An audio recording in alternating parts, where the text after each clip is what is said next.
پاسداران انقلاب نے اسلام آباد مفاہمتی یادداشت کی خلاف ورزی کے بعد سے ایرانی حملوں میں 200 امریکی فوجی ہلاک اور اتنے ہی زخمی کرنے کا دعویٰ کر دیا۔ جنرل حسین محبی کے مطابق ایرانی حملوں میں 2 ہفتوں کے دوران امریکی فوج کے 11 طیارے اور ہیلی کاپٹرز 17 ڈرونز بھی تباہ ہوئے۔ ایرانی فوج کے ترجمان محمد اکرمینیا نے کہا ہے کہ ایران نے امریکی حملوں میں وقفے کے بعد جوابی کارروائیاں روک دیں۔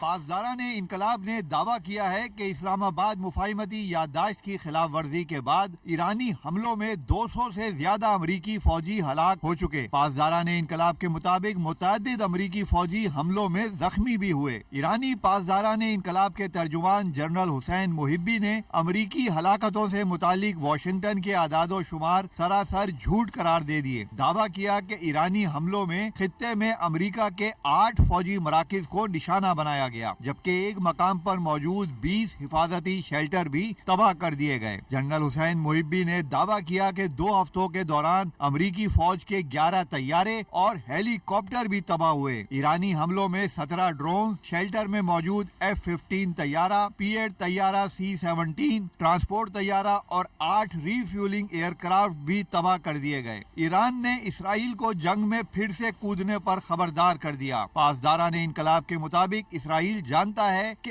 اگر وہ جنگ میں پھر سے شامل ہوا تو ایران اس کے ساتھ کیا سلوک کرے گا۔ پاسداران انقلاب کے ترجمان نے برطانیہ کو بھی تنبیہ کی کہ برطانیہ امریکہ کی حمایت کرتا ہے تو وہ یقینی اور جائز ہدف بن جائے گا۔ ایران کے خلاف کسی بھی فوجی کارروائی میں استعمال ہونے والے برطانوی فوجی اڈے یا تنصیبات کو ایران کی مسلح افواج کی جانب سے جائز عسکری ہدف تصور کیا جائے گا۔